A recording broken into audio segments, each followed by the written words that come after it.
Hi ಬಂಧುಗಳೇ, welcome to my YouTube channel. ಎಲ್ಲರೂ ಹೇಗಿದ್ದೀರಾ? ಚೆನ್ನಾಗಿದ್ದೀರಾ ಅಂತ ಭಾವಿಸ್ತೀನಿ. ಬನ್ನಿ, ನಾವು ಎಗ್ಗನ್ನು ಬರೀ ಬಾಯ್ಲ್ ಮಾಡಿ ತಿಂತೀವಿ, ಆಮ್ಲೆಟ್ ಮಾಡಿ ತಿಂತೀವಿ, ಇಲ್ಲಾಂದರೆ ಸೊಪ್ಪೋದ ಜೊತೆ ಪಲ್ಯ ಮಾಡಿ ತಿಂತೀವಿ. ನಾನು ಇವತ್ತು ನಿಮ್ಗೆ ತೋರಿಸಿರೋ ರೆಸಿಪಿ ಯಾವುದು ಅಂತ ಹೇಳಿದ್ರೆ ಎಗ್ಗಲ್ಲಿ ಮಾಡುವಂತಹ ಲಾಲಿಪಾಪ್. ನೋಡಿ ಎಷ್ಟು ಚೆನ್ನಾಗಿ ಬಂದಿದೆ.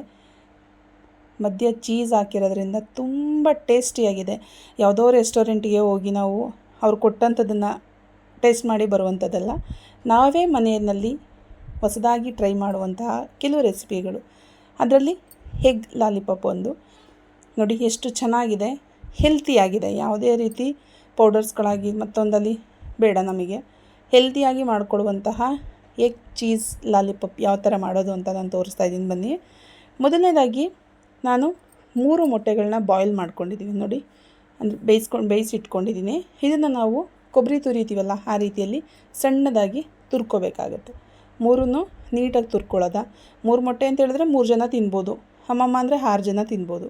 ನಾವು ಈ ರೀತಿ ಮಾಡಿದ್ರೆ ಮನೆಯಲ್ಲಿರುವಂಥ ಎಲ್ಲರೂ ಟೇಸ್ಟ್ ಮಾಡ್ಬೋದು, ಮತ್ತು 1 ಅಥವಾ 2 ರೋಲ್ಗಳನ್ನ ಒಬ್ಬೊಬ್ಬರು ತಿನ್ನೋಕ್ಕೆ ಅವಕಾಶ ಸಿಗುತ್ತೆ. ಹೊಸದಾಗಿ ಮಾಡುವಂತಹ ಟೇಸ್ಟ್ಗಳು ಬೇರೆ ಇರುತ್ತೆ. ನೋಡಿ, ಸಾಮಾನ್ಯವಾಗಿ ನಾವು ಮೊಟ್ಟೆ ಬಾಯ್ಲ್ ಮಾಡಿ ತಿಂತೀವಿ. ಈ ರೀತಿ ಯಾವುದಾದ್ರೂ ಹೊಸದಾಗಿ ಟ್ರೈ ಮಾಡ್ತಾಯಿದ್ರೆ ಮಕ್ಕಳುಗಳಿಗೆ ತುಂಬ ಇಷ್ಟ ಆಗುತ್ತೆ. ಇವಾಗೆಲ್ಲ ಎಕ್ಸಾಮ್ ಟೈಮು, ಮಕ್ಕಳುಗಳು ಆಫ್ಟರ್ನೂನ್ ಬೇಗ ಮನೆಗೆ ಬಂದುಬಿಡ್ತಾರೆ. ಆ ಟೈಮ್ಗಳಲ್ಲಿ ನಾವು ಈ ಥರ ಮಾಡಿಕೊಟ್ರೆ ಮಕ್ಕಳುಗಳಿಗೆ ತುಂಬ ಖುಷಿಯಾಗುತ್ತೆ. ಅವ್ರಿಗೂ ಟಯರ್ಡ್ನೆಸ್ ಕಾಣಿಸಲ್ಲ, ಮತ್ತು ಖುಷಿಯಾಗಿ ಕೂತ್ಕೊಂಡು ಓದ್ತಾರೆ.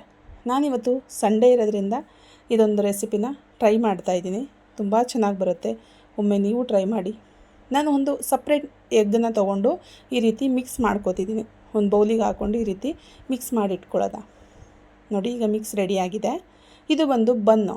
1 ಬನ್ನು ಅಥವಾ 2 ಬನ್ ಪೀಸ್ನ ತೊಗೊಂಡು ಮಿಕ್ಸಿಲಿ ಸ್ವಲ್ಪ ಪೌಡ್ರ್ ಮಾಡಿ ಇಟ್ಕೊಳ್ಳಿ. ಅದ್ರ ಜೊತೆಗೆ ಸ್ವಲ್ಪ ಕ್ಯಾಪ್ಸಿಕಮ್, ಹಸಿಮೆಣಸಿನ್ಕಾಯಿ, ಕೊತ್ತಂಬರಿ ಸೊಪ್ಪು, ಚಿಲ್ಲಿ ಫ್ಲೇಕ್ಸ್, ಕಸ್ತೂರಿ ಮೆಥಿ, ಈರುಳ್ಳಿ, ಅರಿಶಿನ, ಸ್ವಲ್ಪ ಶುಂಠಿ ಬೆಳ್ಳುಳ್ಳಿ ಪೇಸ್ಟ್. ಈರುಳ್ಳಿ ಮತ್ತು ಕ್ಯಾಪ್ಸಿಕಮ್ ಸ್ವಲ್ಪನೇ ನೋಡಿ ಹಾಕ್ಕೋಬೇಕಾಗುತ್ತೆ. ಅದು ಇಟ್ಟು ನಮಗೆ ಮಿದಲಿಕ್ಕೆ ಆಗುವಷ್ಟು ಬೇಕಾಗುತ್ತೆ. 1 ಚಿಟಿಕೆಯಷ್ಟು ಗರಂ ಮಸಾಲ ತೊಗೊಂಡಿದ್ದೀನಿ. ಈ ರೀತಿ ಹಾಕಿ ಮಿಕ್ಸ್ ಮಾಡ್ಕೊಳ್ಳಿ. ಎಷ್ಟು ಐಟಮ್ಸ್ಗಳು ಮನೇಲಿರುವಂಥದ್ದನ್ನು ಹಾಕಿ ನಾವು ಮಾಡುವಂಥದ್ದು ತುಂಬ ಚೆನ್ನಾಗಿ ಬರುತ್ತೆ. ನೋಡಿ, ರುಚಿಗೆ ತಕ್ಕಷ್ಟು ಉಪ್ಪನ್ನು ಹಾಕ್ಕೊಂಡಿದ್ದೀನಿ. ಈ ರೀತಿ ಒಟ್ಟಿಗೆ ಸೇರಿಸಿ ನಾವು ಮಿಕ್ಸ್ ಮಾಡ್ಕೊಳ್ಳೋದು. ಯಾವುದೇ ರೀತಿ ನೀರನ್ನು ಹಾಕೋದು ಬೇಡ.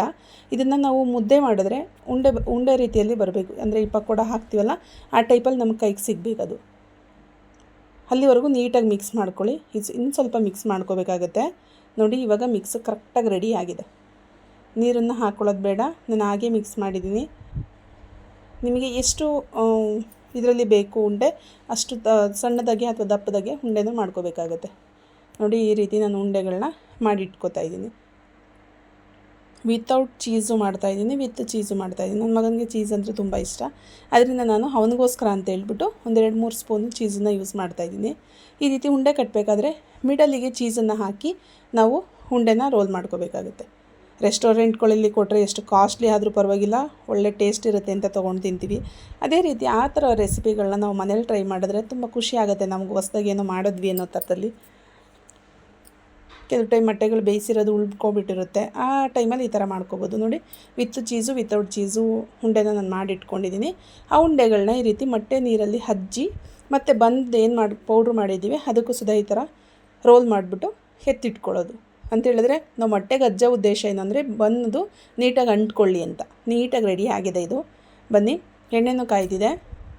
ಒಂದೊಂದಾಗಿ ನಾವು ಎಣ್ಣೆ ಒಳಗಡೆ ಹಾಕೋದು. ನೋಡಿ, ನಾವು ಬನ್ನನ್ನು ಹಜ್ಜಿರೋದು ಬಿಟ್ಕೋತಾ ಇಲ್ಲ, ಏಕೆಂದರೆ ಮೊಟ್ಟೆನ ವೆಟ್ ಮಾಡಿ ಆನಂತರ ನಾವು ಬನ್ನನ್ನು ರೋಸ್ಟ್ ಮಾಡ್ಕೊಂಡಿರೋದು.